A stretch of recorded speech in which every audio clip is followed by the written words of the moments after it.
We now return to Little House on the Prairie. Oh, that's wonderful, Mary. You're doing great with your braille. I couldn't have done it without you, Pa. Why don't you go up to bed and get some sleep, honey?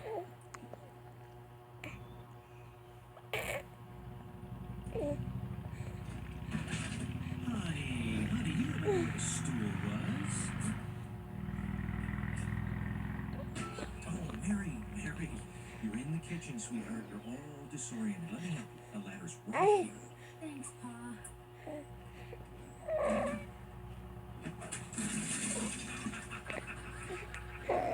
These lights are a lot tougher back then. It seems today that all you see is violence in movies and sex on TV. Those good old-fashioned values. I was used to it.